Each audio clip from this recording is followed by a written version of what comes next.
না এক যুবক আল্লাহর রসুলের কাছে অভিযোগ নিয়ে আসছিল যে আমি দুই হাতে কামাই, আমার আব্বা আমাকে বলা ব্যতীত দুই হাতে খরচ করে। আপনি যদি বাবাকে একটু বলে দিতেন। আল্লাহর রসুল সাল্লাল্লাহু আলাইহি ওয়াসাল্লাম লোক পাঠাইছেন যে যাও এর বাবাকে ডেকে নিয়ে আসো। তো যে ডাকতে আসছে তো বলছে আল্লাহর রসুল তোমাকে ডাকে। বলছে এই অবেলা? বলছে তা তো বলতে পারবো না। বলছে আল্লাহ রসুলের কাছে কে আছে? বলছে কাউকে তো দেখি নাই, কিন্তু তোমার ছেলে বসা ছিল। বাপ যখন বাড়ির থেকে বাহির হইতেছেন তো বাপ বুঝা ফেলছেন কেন ডাকে অবেলা। ছেলে যখন বসা তো মনে মনে কবিতা আবৃত্তি করতেছিলেন, মনে মনে। না জিহ্বা হেলতে ছিল না ঠোঁট নড়তে ছিল। তো জিবরিল আলাইহিস সালাম আয়েশা বইলা দিয়া গেছে যে আসতেছে, কিন্তু মনে মনে কবিতা পড়তে পড়তে। আল্লাহ বলছে সালাম দিবে, জবাব দিয়া কবিতা গুলা শুনা নিতে।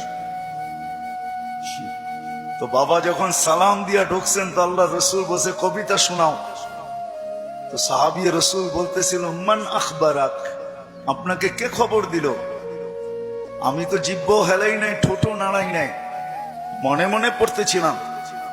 আল্লাহ রসুল বলতেছিল নাব্বাআনি আল আলিমুল খাবীর, আল্লাহ আমাকে জানায়া দিছেন, আল্লাহ আমাকে জানায়া দিছেন। তো যখন কবিতা পড়তেছিল আল্লাহর রসুল তো আব্বাকে দেখেন নাই।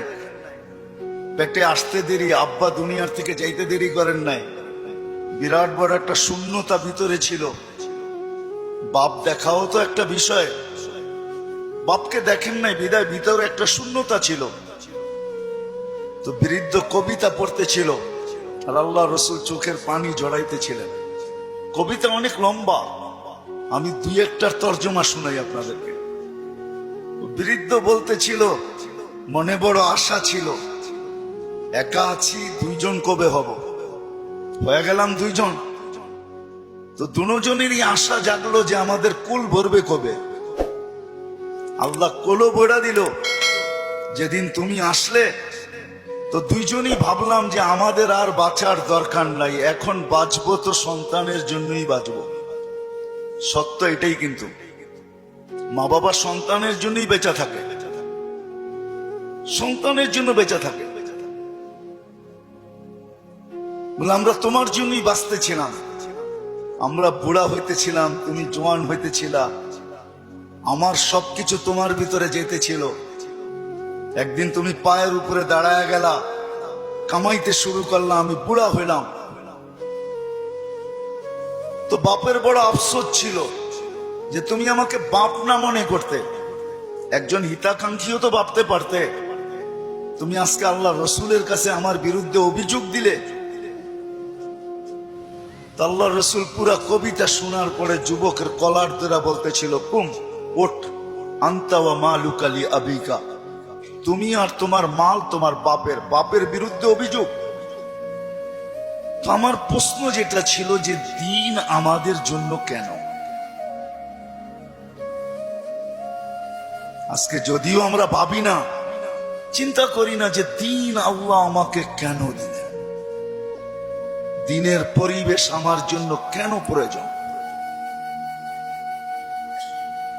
কেন প্রয়োজন? সত্য এটাই, আপনি মানেন আর না মানেন, বোঝেন আর না বোঝেন, এটা কিন্তু আল্লাহর তৈরি, আল্লাহ তৈরি করছেন। কে তৈরি করছেন? এটা কার তৈরি করা? এটাও তো একটা মেশিন, মানব নামের মেশিন, ঠিক না? না মেশিন না? মেশিন তো। এটা যতগুলা কাজ একসাথে করতে পারে, দুনিয়ার কোন মেশিন মনে হয় এতগুলা কাজ একসাথে করতে পারে না, ঠিক না? এটাও তো মেশিন, এটার আল্লাহর অস্তিত্ব দেওয়া মেশিন। একটা ছোট প্রশ্ন আপনাদের কাছে আমার, সমস্ত মেশিন চালানোর জন্য যদি রীতিনীতি থাকতে পারে, তাহলে এই মেশিনটা চালানোর জন্য কি কোনো রীতিনীতি নাই? ওটা কার পক্ষ থেকে নির্ধারিত হবে? মেশিন যে তৈরি করে তার পক্ষ থেকে নির্ধারিত হয়, ঠিক না? আপনি স্বীকার না করতে পারেন, কিন্তু আমার কথা লেখা রাখেন, আপনি আর আমি জমিনে আসছি সাদা কাগজে সিগনেচার দিয়া। আমি কোরআন দিব আপনাকে, সাদা কাগজে শুধু সিগনেচার দিই না, সাথে সাথে ফিঙ্গারও দিয়ে আসছি, ফিঙ্গার। নাইলে কোরআন এই কথা চিৎকার দিয়ে কোনোদিন বলতো না, আলাস্তু বিরাব্বিকুম ক্বালু বালা। আল্লাহ জিজ্ঞাসা করছিলেন আমি কি রব নই? আমরা সিগনেচার দিয়ে আসছি সাদা কাগজে, আপনি আমাদের রব। আজকে যদিও নাকি আমরা ভুলে গেছি, সত্য এটাই, সমাজের চতুর্দিকে তাকাইলে দেখা যায় সবকিছু পাওয়ার পরে ভুলছি তো শুধু আল্লাহকে ভুলছি, আর কাউকে ভুলি নাই। আপনি যুবকের দিকে তাকান আর বৃদ্ধের দিকে তাকান, নারীর দিকে তাকান আর পুরুষের দিকে তাকান, শিক্ষিতর দিকে তাকান আর অশিক্ষিতর দিকে তাকান, গরিবের দিকে তাকান আর ধনীর দিকে তাকান, উচ্চ সোসাইটিওয়ালাদেরকে দেখেন আর নিম্ন সোসাইটিওয়ালাদেরকে দেখেন। সবার দিকে তাকাইলে একটা কথা সুস্পষ্ট, সবকিছু আল্লাহর থেকে পাওয়ার পরে কিন্তু আমরা ভুলে গেছি আল্লাহকে। সবকিছু পাওয়ার পরে, সত্য তো, হ্যাঁ? যদি প্রমাণ চান আমি দিতে পারি, প্রমাণ চান আমি যুক্তি দিয়ে দিতে পারি।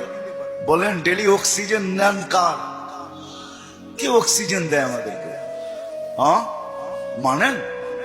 হ্যাঁ, আমার তো বুঝে আসে না আপনাদের এলাকায় ঢোকার পরে যে উন্নত বিশ্বের কোন লোককে যদি এই এলাকায় ছেড়ে দেওয়া হয়, বা ঢাকা শহরের ঘনবসতি এলাকাগুলাতে ছেড়ে দেওয়া হয়, বা পুরান ঢাকার কোনো গলিতে ঢুকাইয়া দেওয়া হয়, ও মনে হয় বাহির হইয়া ভাববে যে এইখানের মানুষ অক্সিজেন নেয় কি করে, ঠিক না? মনে হয় বুঝাইতে পারি না, কিন্তু আমাদের নিতে কোনো অসুবিধা হয়? আপনার গলিতে অক্সিজেন কে ঢুকায়? কাটটা নেই,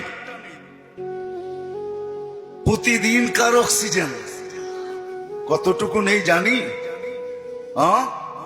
পার হেড 550 লিটার নেই। মাছ যদি 30 দিনে হয়, তাহলে আর আপনি আর আমি 16,500 লিটার পার মান্থ নেই অক্সিজেন। বলেন এখানে আমরা যেই কজন বসা আছি, ডেলি কতবার মন খুইলা আল্লাহ বলি? আল্লাহ, কতবার মন খুইলা আল্লাহ বলি? আল্লাহ যদি জিজ্ঞাসা করে তুই আমাকে এরকম করে ডাকিস কেন, তো আমি ভিতর থেকে যেন জবাব দিতে পারি, মালিক 24 ঘন্টা তোমার অক্সিজেন নেই, 1 টাকা বিলও তুমি নাও না। অথচ আমরা 2020-এ দেখছি, এখনো মিডিয়ায় থাকতে পারে, ঢাকার এক হাসপাতাল মাত্র আধা ঘন্টা অক্সিজেন দিছে আর 84,000 টাকা বিল বানাইছে, আর আমরা 24 ঘন্টা অক্সিজেন নেই। তুমি একবারও আমাদের থেকে বিল নাও না বা চাও না। আমার মন চাইলো তোমাকে আমি একবার মন বইরা আল্লাহ বইলা ডাকি। 3 দিন পর্যন্ত ঘরে পানি ব্যতীত কিচ্ছু নাই। 3 দিন চলতেছে ঘরের অবস্থা, শুধু পানি আছে আর কিচ্ছু নেই। 4র্থ দিন সকালে ঘরের অভিভাবক বাহির হইতেছে আর বলতেছে দোয়া করো আজকে যেন কিছু মিলে। কিন্তু যখন সন্ধ্যায় ফিরতেছেন, ওই দিনও কিচ্ছু মিলে নাই, ওই দিনও কিচ্ছু মিলে নাই।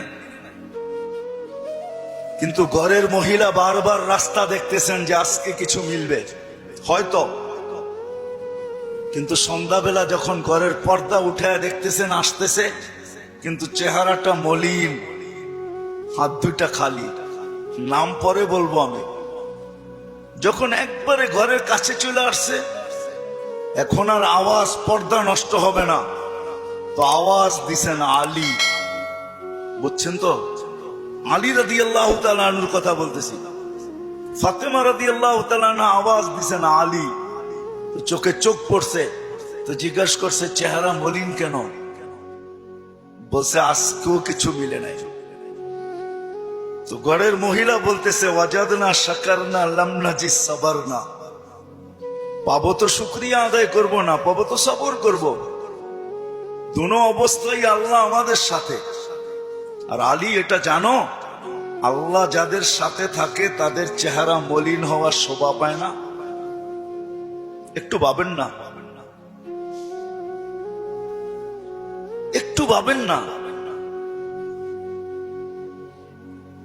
তো দরজা খোলার পরে যখন ঢুকতেছেন ঘরে, আলী রাদিয়াল্লাহু তাআলা আনহু বলতেছেন, ফাতেমা সাররাত ওয়া তাবাসসামাত।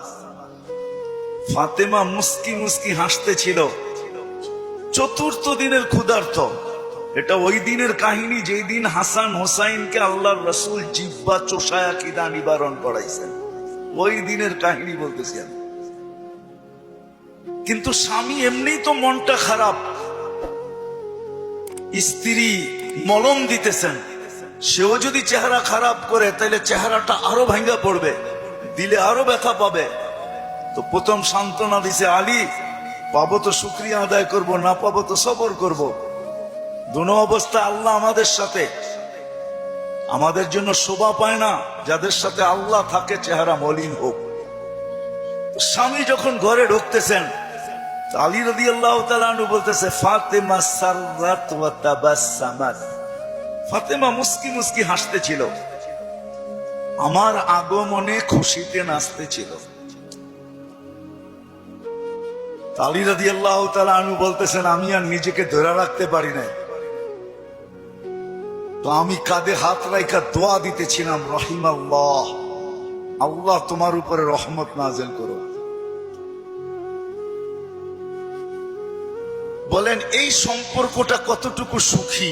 আমাদেরও তো এরকম একটা সম্পর্ক আছে।